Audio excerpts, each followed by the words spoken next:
Hello students, RS बाबा YouTube channel पर आप सभी का स्वागत है। आज फिर से एक नई अपडेट आपके लिए लेके आई हूँ। एक नई वैकेंसी है जो कि बहुत बड़ी अपॉर्चुनिटी आप लोगों के पास। वनपाल भर्ती 2026 इसका नोटिफिकेशन आ चुका है। पोस्ट इतनी ज़्यादा नहीं है, बट पिछली बार की तरह इस बार भी पद बढ़ने की पूरी संभावना है। तो फटाफट से तैयारी में जुट जाइए। इसका जो सिलेबस क्या है, क्या नहीं है, कौन कौन से सब्जेक्ट आपको पढ़ने हैं और इसमें वैकेंसीज कितनी हैं, फिजिकल क्या रहेगा, इन सभी को हम डिटेल में देखते हैं। तो इसका नोटिफिकेशन आ चुका है। इसमें फॉर्म कौन कौन भर सकता है, कौन नहीं भर सकता, इन सभी चीज़ों के बारे में हम जानकारी प्राप्त करेंगे इस वीडियो के थ्रू। तो ERO का बैच जो है केवल 999 में है आपके लिए, बहुत ही कम प्राइस में है। इसमें आपके जो है नोट्स फ्री होंगे और टेस्ट सीरीज जो है वो भी आपके लिए फ्री है और लाइव कोर्स है, तो आप ज्वाइन कर सकते हो। फैकल्टीज बेटर है आपके लिए। राजस्थान हाईकोर्ट जो है उसका भी नया बैच जो है लाइव और रिकॉर्डेड दोनों है, केवल 499 में है। बेस्ट प्राइस में आपके लिए, बहुत ज्यादा नहीं है, मात्र 499 रुपए में। और इसमें आपके 3 सब्जेक्ट सिर्फ कौन कौन सी हैं, हिंदी, इंग्लिश और आर्ट एंड कल्चर। हिंदी है आपके 50 नंबर की, इंग्लिश आपके 10 नंबर की और आर्ट एंड कल्चर है आपके 25 नंबर की।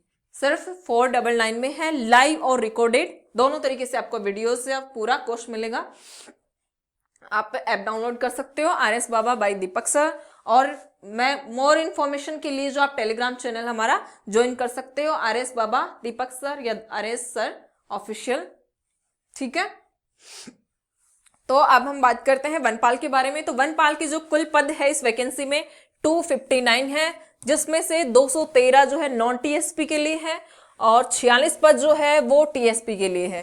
टोटल वैकेंसी आई है 259 पदों पर। क्वालिफिकेशन इसमें होगी 10+2 प्लस CET।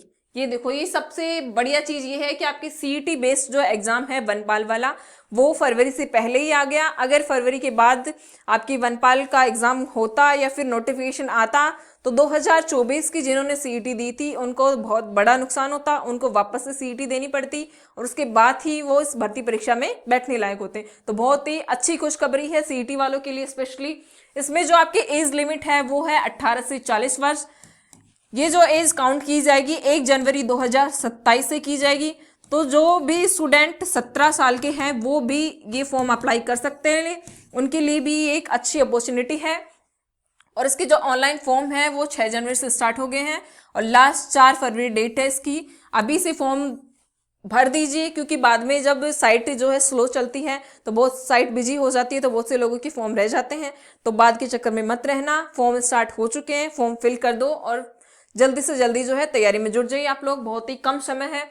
एग्जाम जो है वो जुलाई में होने की संभावनाएं हैं। जो जुलाई 2026 में जो है गवर्नमेंट के द्वारा एग्जाम करवाने की पॉसिबिलिटीज हैं, संभावनाएं हैं।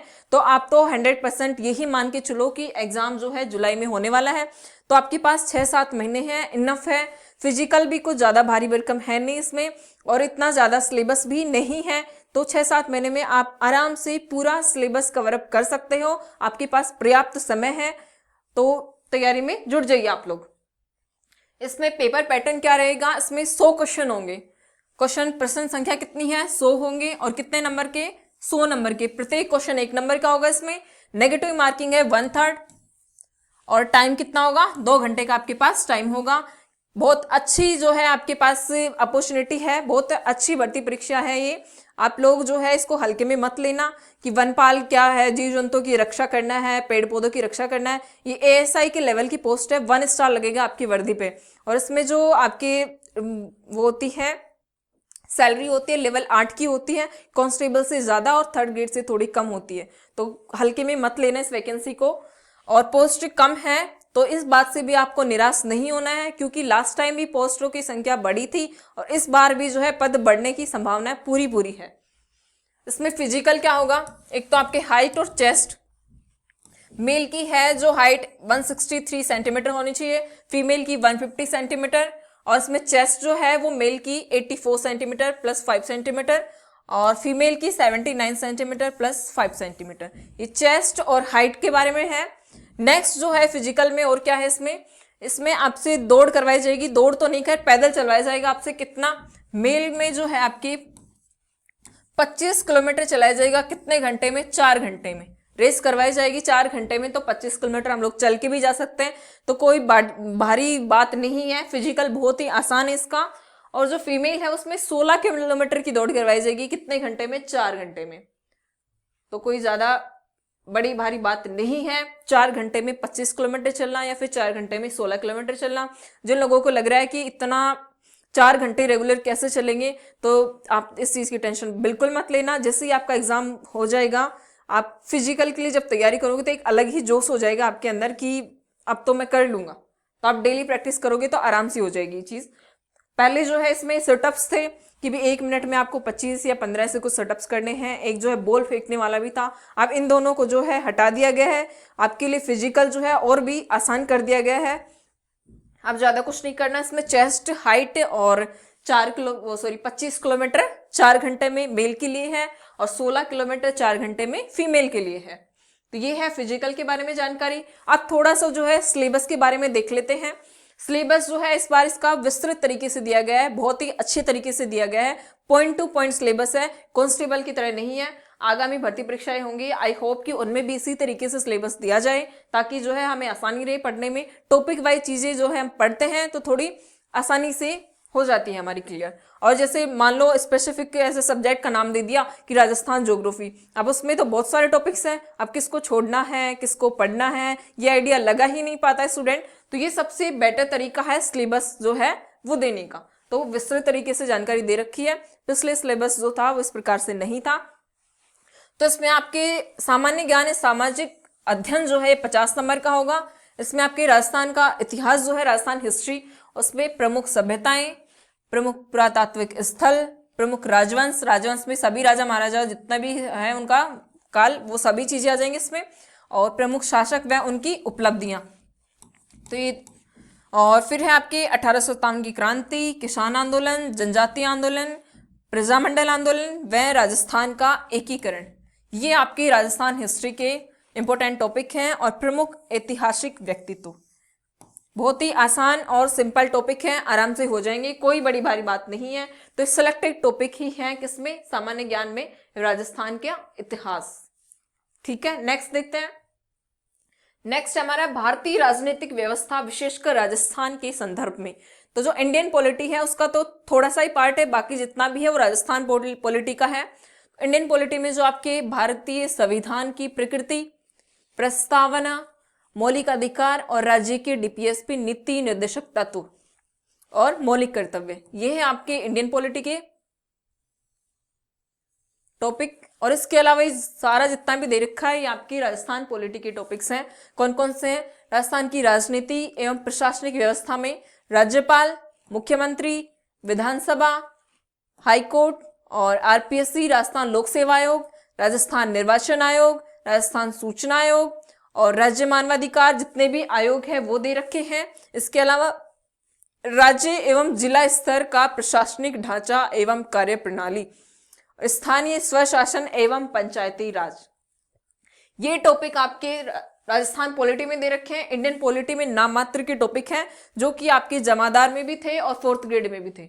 ये सेम सिलेबस था 4th ग्रेड में राजस्थान पॉलिटी का और इंडियन पॉलिटी का। तो बहुत ही छोटे हैं, आसानी से हो जाएंगे, इतनी लोड लेने की आवश्यकता नहीं है कि भाई इंडियन पॉलिटी भी दे रखी है। इंडियन पॉलिटी के बहुत ही आसान टॉपिक है, इसमें आराम से आप कवर अप कर लोगे इनको। टाइम है आपके पास अभी, बट अभी से तैयारी में जुट जाना। ऐसे मत सोचना कि जुलाई 2026 में एग्जाम होगा, अभी तो जनवरी ही है, मेरे पास टाइम है, जब एग्जाम में 2-3 महीने होंगे तब मैं तैयारी कर लूंगा। तब भी तैयारी नहीं होती है, तब सिर्फ हड़बड़ी में जो है ये छूट गया, ये रह गया, ये कवर कर लिया, इसके क्वेश्चंस नहीं लगाए, दिमाग जो है उलझ जाता है। तो अभी आपके पास पर्याप्त समय है, तैयारी अभी से शुरू कर दो। फिर वनपाल की भर्ती जो आपकी पक्की हो जाएगी, ये तो वर्दी में हो गया आप 2026 में। नेक्स्ट है राजस्थान की अर्थव्यवस्था, इकोनॉमी ऑफ राजस्थान। इसके कुछ टॉपिक दे रखे हैं। राजस्थान के विकास में उद्योग, कृषि, पशुपालन एवं खनिज क्षेत्र की भूमिका।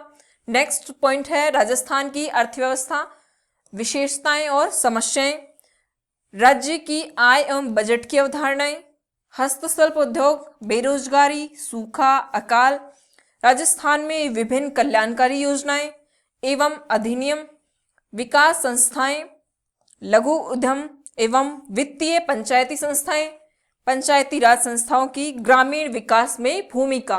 तो ये कुछ पॉइंट हैं जो कि आपके राजस्थान की अर्थव्यवस्था में दे रखे हैं।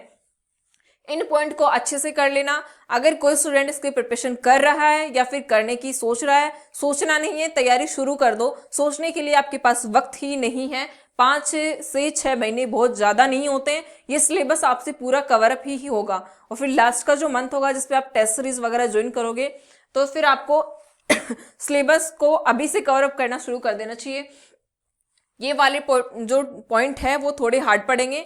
तो जो चीज आपकी वीक है, जो भी सब्जेक्ट आपकी वीक है, उसको पहले स्टार्ट करना, उसको ज्यादा टाइम देना ताकि वो आपकी अच्छे से कवर अप हो सके।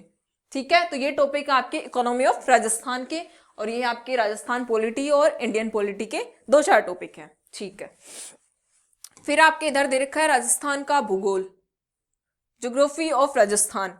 इसमें आपके सभी टॉपिक्स हैं लगभग। कौन कौन से हैं? राजस्थान का स्थान, विस्तार, स्थिति एवं विस्तार भी बोल सकते हैं, प्रशासनिक एवं भौतिक संरचना, वन संसाधन, वन्य जीव अभ्यारण्य, वन एवं वन्य जीव संरक्षण, जलवायु, मृदा, अपवाह तंत्र। अपवाह तंत्र में आपकी नदियां आ गई, झील, प्रमुख फसलें, प्रमुख सिंचाई परियोजना, इरिगेशन प्रोजेक्ट्स और खनिज संसाधन, ऊर्जा संसाधन, पर्यटन स्थल एवं स्मारक, जनसंख्या। जनसंख्या की ये जो पॉइंट हैं इनको ध्यान रखना है। आकार, वृद्धि, वितरण और घनत्व। फिर आपके लिंगानुपात और साक्षरता और आपदा प्रबंधन एवं जलवायु वितरण। ये सभी टॉपिक जो है ये आपके जमादार वाले पेपर में भी थे और जमादार का पेपर आपने देखा ही होगा। नए पैटर्न के बेसिस पे वो पेपर बनाया गया था। तो माइंड जो सेटअप है उसी हिसाब से रखना। पेपर आगे भी इसी तरीके से आने वाले हैं। ज्यादा से ज्यादा आपको क्वेश्चंस देखने को मिलने वाले हैं, कथन निष्कर्ष वाले और सुमेलित करने वाले। ठीक है, फिर नेक्स्ट आपके साइंस के कुछ टॉपिक दे रखे हैं इसमें। तो साइंस में आपके साइंस होगी आपके 20 नंबर की। इसमें आपकी फर्स्ट टॉपिक है भौतिक एवं रासायनिक परिवर्तन, केमिस्ट्री का है। धातु, अधातु एवं प्रमुख यौगिक, प्रकाश के नियम, आनुवंशिकी से संबंधित सामान्य शब्दावली, मानव शरीर एवं संरचना, अंग तंत्र। मानव शरीर, संरचना और अंग तंत्र में जो है आपके सभी तंत्र आगे, उत्सर्जन तंत्र, श्वसन तंत्र, पाचन तंत्र, ये सभी जो आपके अंग तंत्र से संबंधित जितने भी आपके सिस्टम है वो सभी पढ़ने आपको।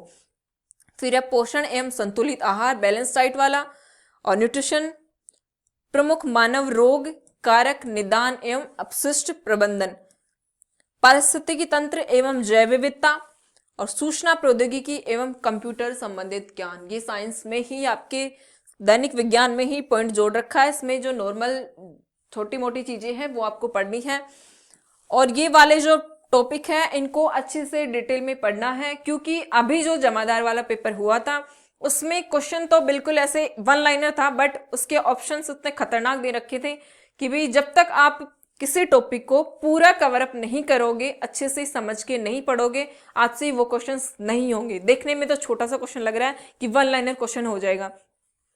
फॉर एन एग्जाम्पल एक आपके आया था परिसंचरण तंत्र का, हृदय से रिलेटेड क्वेश्चन था। जब तक आपको पूरा जो है रुधिर परिसंचरण तंत्र नहीं समझ आएगा तब तक आप उस क्वेश्चन को नहीं कर पाओगे। गए वो जमाने की पूछने के हृदय में कितने कक्ष होते हैं, शुद्ध रुधिर किधर होता है, अशुद्ध रुधिर कौन से साइड होता है, इस टाइप के क्वेश्चन सब एग्जाम में नहीं आने वाले हैं।